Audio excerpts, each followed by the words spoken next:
le très gros sujet de la planète, qui est le sujet du climat, pour lequel le groupe Caisse des dépôts est profondément engagé. Et donc pour cette table ronde, j'ai Éric Lombard, le directeur général du groupe Caisse des dépôts, mais aussi Nicolas Dufourc, le directeur général de BPI France, avec lequel Banque des Territoires et BPI France, nous avons annoncé un plan de 40 milliards pour le climat. Claire Vézan, secrétaire générale d'Engie, un de nos grands partenaires et un grand énergéticien. Et puis une start-up, Starclab, Audrey Quenebrock, que je suis ravi d'accueillir. Mais je commence par passer la parole à Éric pour nous raconter ce très grand engagement qui est très transversal pour tout le groupe Caisse des dépôts. Le climat, c'est évidemment le sujet essentiel du moment. Et effectivement, avec Nicolas Dufourc, avec Olivier Sichel, entre la Banque des Territoires et BPI France, on a constitué ce qu'on appelle la Banque du climat. Comme vient de le dire Olivier, ce sont 40 milliards d'euros qui sont engagés pour la lutte contre le réchauffement climatique. Plus de 6 milliards de fonds propres, le reste en financement. Et on veut vraiment aller dans toutes les directions qui sont évidemment les directions de notre ressort. Il y a la transformation des entreprises. Ça, c'est le rôle de BPI France. La Banque des Territoires va investir massivement dans la rénovation thermique des bâtiments, bâtiments publics, logements sociaux. Il y a toutes les énergies nouvelles, renouvelables. On investit dans les champs d'éoliennes, dans la génération d'électricité par les panneaux photovoltaïques, évidemment en luttant en même temps contre l'artificialisation des sols. À ce sujet, on a un magnifique projet commun avec Engie, chère Claire, c'est le projet Novawood, qui est un projet de cogénération avec de la biomasse. Donc, on a vraiment toute une série d'énergies renouvelables dans laquelle on investit. Ce sont évidemment les mobilités de demain. Il n'y a pas un réseau de transport public qui est maintenant initié par un élu qui ne soit pas par des bus à hydrogène ou des bus électriques. Et puis Olivier est en train de travailler sur l'installation d'un réseau de bornes de recharge pour les véhicules électriques. Et puis des projets très innovants, j'ai envie de citer Insect à Amiens, qui utilise les insectes pour lutter contre la pollution et puis produire des engrais. Donc véritablement, la Banque des Territoires, la Caisse des dépôts sont très engagés. C'est le sujet du siècle et donc il faut non seulement qu'on investisse, mais qu'on investisse rapidement. Nicolas ? Alors oui, effectivement, on est très content d'avoir fait nos grandes annonces avec toi, avec la Caisse des dépôts. C'était en septembre dernier pour ce plan de 40 milliards d'euros. 40 milliards d'euros, 20 milliards Banque des Territoires, 20 milliards BPI France, avec des outils qui sont toute la boîte à outils de BPI France, dans laquelle on trouve des outils de financement à long terme, du capital, beaucoup d'accompagnement. Je crois qu'il faut insister sur ce point-là. C'est-à-dire que les entrepreneurs ont tellement de choses à faire et ils sont quand même tellement seuls que pour les mettre sur un sentier d'amélioration continue dans le domaine climatique, il faut les accompagner en porte-à-porte de masse. Et il faut les faire rentrer dans des programmes d'accompagnement dans lesquels il y a beaucoup de conseils, il y a du diagnostic, des autodiagnostics, ne jamais les lâcher, les tenir par la main. Ils ne demandent que ça en réalité. Faut-il encore le faire et le faire à l'échelle, hein, ce qui suppose tout de même une certaine logistique, on va dire, dans les territoires que nous avons mis en place. Voilà. Alors la posture, j'ai envie de dire, de BPI France sur cette affaire de la décarbonation des entreprises n'est pas forcément d'être le bon élève des bons élèves. On pourrait dire, après tout, le portefeuille de BPI France va être carbone neutral en 2027. Ça supposerait qu'on exclut énormément de Français et on ne veut pas faire ça. Donc on ne veut pas être l'école d'élite du climat, on veut être l'école de la République et donc prendre tout le monde. Et précisément donc aller décarboner jusqu'au fond de la classe. Et c'est pour ça que ça prendra jusqu'à 2050. Voilà, donc on a une loi qui a été votée par le Parlement, c'est 2050. On se greffe sur cet horizon temporel-là, sachant que nos ambitions sont très fortes, puisque vraiment, nous voulons décarboner le territoire des entreprises partout, dans toute la France, ce qui prendra par définition un peu de temps. Le dernier point, c'est que on a aussi la conviction que l'essentiel va se jouer dans les 10 ans qui viennent, d'où les 40 milliards. Autrement dit, il n'y a pas un jour à perdre, il n'y a pas un trimestre à perdre. On a 3500 jours. On a 10 ans, 3500 jours. Ça va passer très très vite. Et ce qu'on n'aura pas réussi à faire dans les 3500 jours, ça sera trop tard en 2040 et 2050. La tech, on peut se poser la question de savoir si c'est la tech qui va nous sauver. La réponse, en fait, c'est malheureusement non. La tech, elle rajoutera une couche supplémentaire d'amélioration à partir de ces années 2030-2050. Je parle de toute la deep tech qui est en gestation en ce moment dans les laboratoires, dans les startups, etc. Mais pour réussir 2030, il faut juste prendre ce qu'on a aujourd'hui et changer les comportements. Donc on est une banque qui transforme les comportements et de ce point de vue-là, on n'est plus que jamais une banque militante. Merci beaucoup Nicolas. Engie. Alors Engie, Eric l'a dit, Olivier aussi, Engie c'est un grand énergéticien. Engie c'est d'abord le premier fournisseur évidemment en France en gaz, le deuxième en électricité, mais ce qu'on sait moins c'est que Engie c'est aussi une entreprise qui fournit des solutions de décarbonation et qui verdit les énergies. Quand je dis verdit les énergies, Engie aujourd'hui c'est le premier développeur de solaire et d'éolien en France. Donc c'est un virage très conséquent que l'entreprise a fait. Aujourd'hui, les ENR, les énergies renouvelables, c'est 30% de notre portefeuille de production d'électricité. Ce sera demain, en 2030, 60%, ou presque 60%. Donc pour réussir la transition énergétique, deux choses qui sont complètement complémentaires. La première chose, c'est qu'il faut réussir à réduire les consommations. On ne réussira pas la transition énergétique, et ça peut être bizarre dans la bouche d'un énergéticien, mais on ne réussira pas si on ne réduit pas de l'ordre de 30 à 40% la consommation d'énergie. Ça veut dire quoi très concrètement et qu'est-ce que nous faisons? Nous faisons par exemple dans les territoires en région Centre-Val de Loire un accord avec la région pour baisser de 30% en 15 ans la consommation de 62 lycées et du Fonds régional d'action culturelle. Moins 30% pour la consommation, moins 35% pour les émissions de gaz à effet de serre en 15 ans, très concrètement pour la région Centre-Val de Loire. Baisser la consommation, ça se fait aussi très concrètement dans des petits territoires, des communautés de communes. Je pense à une communauté de communes dans le Grand Est, Val d'Alvet, au Val d'Alvet, dans laquelle, grâce à des LED, grâce à de l'éclairage intelligent, on baisse de 75% la consommation d'énergie. Donc ça, c'est le premier volet, baisser la consommation d'énergie. Le deuxième volet de cette décarbonation, c'est le verdissement des énergies. Le verdissement des énergies, ça commence par utiliser l'énergie là où elle se trouve.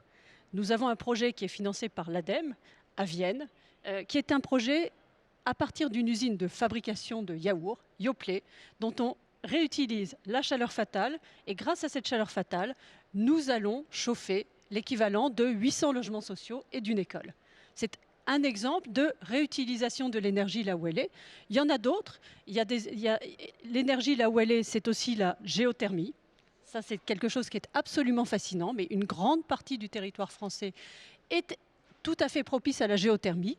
On creuse à 1600-2000 mètres de profondeur et grâce à ça, on chauffe des milliers de logements. Le dernier projet que nous avons fait en la matière, c'est Vélizy-Villacoublay, de l'ordre de 12 000 logements équivalents qui sont chauffés grâce à l'énergie géothermique, 66% d'énergie renouvelable. Voilà. Et puis la chaleur, là où elle se trouve, c'est aussi les ordures ménagères. Ça peut paraître une panoplie, mais c'est pour montrer que c'est du très très concret. À Châlons-en-Champagne, nous avons un réseau de chaleur alimenté par des ordures ménagères à 70%, auquel, si on veut être 100% vert, on peut rajouter du biométhane. Et le biométhane, vous savez ce que c'est, les cylindres de fabrication de biométhane dans les territoires, c'est de l'emploi local, c'est de l'activité dans les territoires, et c'est du gaz, la même molécule, du méthane, 100% naturel, 100% circulaire. Voilà, donc c'est vraiment deux grands axes. Baisser les consommations, verdir les énergies, et on y arrive à une échelle aussi bien petite que grande dans l'ensemble des territoires.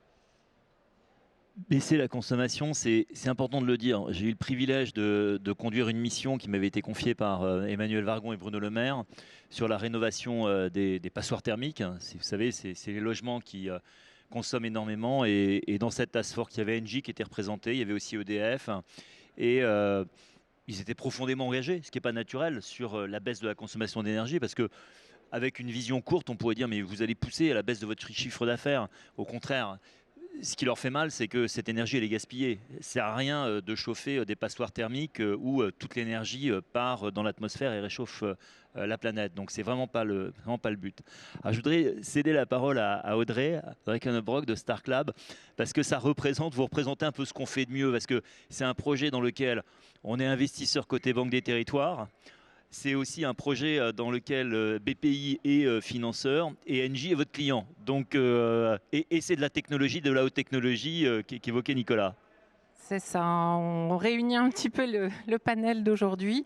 En fait, StarClap, donc c'est une PME de 30 personnes, on est en Hauts-de-France et on est un apporteur de solutions pour tout ce que vous décrivez, puisqu'on œuvre chaque jour pour la planète pour réduire les effluents gazeux émis dans l'atmosphère. Alors, comment ça fonctionne? Je peux vous décrire un petit peu la technologie. Donc, elle s'appelle Terao. C'est une rupture technologique dans le domaine des échangeurs thermiques qui capte à la fois la chaleur et les polluants donc de ces fameux rejets gazeux. Ça peut être des fumées industrielles, des fumées de chaufferie, biomasse ou gaz, des vapeurs industrielles. Ça peut être aussi de l'air intérieur comme extérieur. Donc, le principe de Terao et sa particularité, c'est de capter énormément de pollution, donc les particules fines, particules ultra fines, PM2,5, PM1, les plus dangereuses pour la santé, les NOx.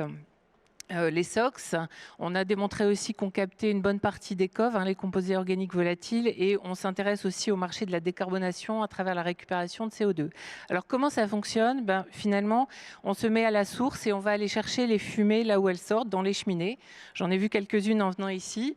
On pourrait très bien les supprimer totalement parce que nous, on va les récupérer, on va les passer dans une sorte de grosse machine à laver qui est Terao et qui va opérer un brassage thermodynamique donc de ces flux gazeux avec de l'eau. On peut y ajouter aussi des produits chimiques, il ne faut pas se le cacher. Si on veut capter quelques polluants bien particuliers, mais en général, c'est de l'eau. Donc, on va obtenir à la sortie de cette grosse machine à laver de l'eau chaude, polluée, qui va ensuite être un vecteur de transport de la chaleur jusqu'à son nouveau point d'usage. Et c'est comme ça qu'on va réutiliser plusieurs fois des calories. Dans les usines, par exemple, cette eau chaude, elle peut servir en substitution d'une production de chaleur par énergie fossile. On va la réinjecter dans un process industriel. Donc, in fine, on aura de l'eau froide polluée, puisqu'elle se sera débarrassée de sa chaleur, qu'on va stocker gentiment jusqu'à pouvoir la traiter, là, par des procédés conventionnels classiques. Donc on s'adresse aujourd'hui à l'industrie, aux tertiaires également, aux collectivités qui ont pas mal de points chauds sur leur territoire. Pour les usines, je l'ai dit tout à l'heure, ce sont des centrales de cogénération, des incinérateurs également qu'on traite et qu'on a l'habitude de traiter. On a fait par exemple un beau projet dans l'ouest de la France chez un équarrisseur qui n'avait pas perçu tout de suite que dans ces fumées, il y avait 7 mégawatts de puissance qui pouvaient être récupérés.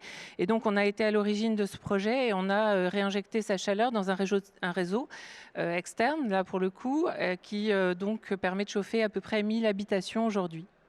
Donc 7 mégawatts, c'est énorme. Vous faites des économies. On est très porté sur les économies d'énergie également dans le tertiaire, puisque dans un bâtiment, y compris un bâtiment XXL, on peut très bien extraire l'air vicié, en récupérer la chaleur latente et la chaleur sensible, donc toute la chaleur en fait. Et cette chaleur, elle va servir à chauffer de l'air neuf. Donc on peut mettre des salles, et j'en parle parce que le contexte des problèmes de la culture est important. On peut très bien alimenter une salle, la surventiler, si vous voulez, pour être sûr qu'il n'y ait pas de SARS-CoV-2 dedans. On peut aussi, sur la demande de l'armée, on a développé en février de l'année dernière un procédé qui s'appelle Terao Pur. Donc l'armée, finalement, nous a demandé de faire une sorte de détournement d'usage de Terao. Donc là, on va simplement substituer en fait l'eau par un désinfectant et on va arriver comme ça à faire entrer de l'air vicié, à le traiter dans ce désinfectant. On le retraite encore derrière pour être sûr qu'il n'y a pas de sous-produit de type ozone. Et ensuite, on peut assainir donc l'atmosphère avec cet air qui est complètement exempt de micro-organismes vivants, dont le SARS-CoV-2. Donc ça a été prouvé l'année passée avec l'Institut Pasteur de Lille. On a fait des tests et on est en capacité, puisque l'autre particularité de Terao, c'est de traiter des gros débits. Donc, on peut vraiment traiter des salles comme de 100 000 m3 par heure. En fait, ça équivaut à remplacer un volume par heure. Donc, voilà. C'est effectivement, notre société est encore petite. On est 30 personnes, donc, mais on a de gros objectifs. Mais on croit en vous et on voit bien ce que la technologie peut apporter. Moi, j'aimerais me retourner vers Eric. La Caisse des dépôts est un très grand, ce qu'on appelle asset manager. On possède beaucoup d'actions. Comment est-ce que ce rôle-là, on peut le mettre au service du climat ? Alors, moi, je crois beaucoup au rôle utile de la finance responsable évidemment, parce que la finance nous donne un levier considérable. On est investisseur pour 200 milliards d'euros dans des sociétés essentiellement françaises, parfois ailleurs. Et nous sommes un investisseur très exigeant, évidemment pour protéger les dépôts qui nous sont confiés, mais aussi exigeant pour que les sociétés du portefeuille participent activement à la transition écologique et énergétique. C'est-à-dire que tous les ans, nous regardons comment le portefeuille s'adapte à la nécessaire lutte contre le réchauffement climatique, et on le fait de façon très précise. Je peux vous dire que depuis qu'on a commencé cet exercice, nous avons diminué de 44% les émissions carbone du portefeuille, et naturellement, on va continuer dans la trajectoire bas carbone qui est celle que notre pays a signée. Alors, on a le même sujet que ce que disait Nicolas Dufourcq en parlant des sociétés qui sont les clientes de BPI France. Quand on est investisseur et qu'une société ne répond pas à cette demande de décarbonation, on peut la céder. Nous pensons que ça, c'est un échec et que la réussite, c'est de pousser la société à être exemplaire dans ce domaine et à être exemplaire dans toutes les dimensions, c'est-à-dire que pour les spécialistes, ce n'est pas seulement le scope 1, mais aussi jusqu'au scope 3, c'est-à-dire les émissions créées par les sous-traitants des entreprises. Alors, pour que cette exigence fonctionne et que cette décarbonation se poursuive, on a lancé 2 séries d'initiatives. D'abord, on a annoncé lors du Climate Finance Day des objectifs plus exigeants pour sortir des énergies non conventionnelles, des schistes bitumineux, des nouveaux projets qui sont faits au-delà du cercle polaire, par exemple. Et puis aussi, nous croyons beaucoup que, puisque pour être actif, il faut mesurer les choses, et donc mesurer l'impact des entreprises sur le climat, nous faisons partie d'une alliance internationale qui s'appelle la Net Zero Asset Alliance Owner, qui est en prise directe avec l'Organisation des Nations Unies. Et notre projet, il est très ambitieux, mais je pense qu'on va arriver à le faire. C'est que dans les obligations réglementaires de publication des comptes des entreprises, où on a des règles mondiales sur la publication des comptes financiers, il faut qu'on ait des règles mondiales sur la publication de l'impact écologique des entreprises. Ce qui va permettre d'augmenter le levier que nous exercerons sur les entreprises pour que toutes contribuent à la transition écologique. Parce que si on veut arriver à un monde carbone neutre en 2050, il faut qu'on s'appuie sur tous les acteurs. Et encore une fois, je ne veux pas être plus long, mais le rôle des financiers est décisif. Et ce qui est rassurant dans ce projet, dans l'alliance dont je viens de parler, c'est qu'il y a aussi beaucoup d'acteurs financiers purement privés qui se saisissent avec la même intensité de cet objectif. Et si tous les investisseurs du monde, pour faire référence à une phrase célèbre, se donnaient la main pour lutter contre le réchauffement climatique, on y arriverait très rapidement. Et donc, on va y arriver. Merci Eric. Nicolas, BPI est aussi financier, mais financier actif, très opérationnel. C'est toujours été dans l'ADN de BPI. Vous êtes administrateur dans les sociétés. Toi-même, tu vas entrer au conseil d'administration de Stellantis, la nouvelle entité qui vient du rapprochement de Fiat et de PSA. Comment est-ce que chez BPI, on prend en compte en tant qu'administrateur la transformation environnementale des entreprises ? Alors en fait, on a un très gros portefeuille évidemment, puisqu'on gère plus de 40 milliards d'euros. Et ce qui est très frappant, c'est que la partie carbonée du portefeuille, ce n'est pas les grandes entreprises. Les grandes entreprises, elles sont riches d'une certaine manière et elles ont déjà commencé à faire le boulot depuis un certain temps. Donc ce n'est pas Orange, ST Micro, même Stellantis, etc. C'est les PME. C'est notre portefeuille de PME, direct et indirect, qui a une empreinte carbone tout à fait significative. Donc l'enjeu, encore une fois, c'est d'aller voir chacun des hommes, chacune des femmes qui dirigent ces entreprises-là, et de leur injecter du charisme climatique, si je puis dire. Parce que ça va passer par eux. On est dans des entreprises qui sont entièrement regardantes du chef. Et donc, tant que le chef n'est pas conscientisé, rien ne se passera. Voilà, donc on a un portefeuille direct qui est de l'ordre de 1000 entreprises, indirect de 4000 entreprises. Donc ça fait 5000 personnes dans lesquelles on doit injecter du charisme climatique. C'est ce que j'appelle le porte-à-porte de masse. Mais il a commencé. Et notre prochain événement, le 6 avril, qui s'appelle le jour E comme environnement, va faire intervenir l'avant-garde de cette population que nous appelons, et ils ont d'ailleurs un badge, les éclaireurs. Au moins c'est clair. Hein, et donc notre objectif, c'est de multiplier les éclaireurs. Je vois vraiment que ça prend. J'étais la semaine dernière à Mulhouse, dans un espèce d'endroit qui s'appelle le KM0, qui est un incubateur dédié à l'industrie.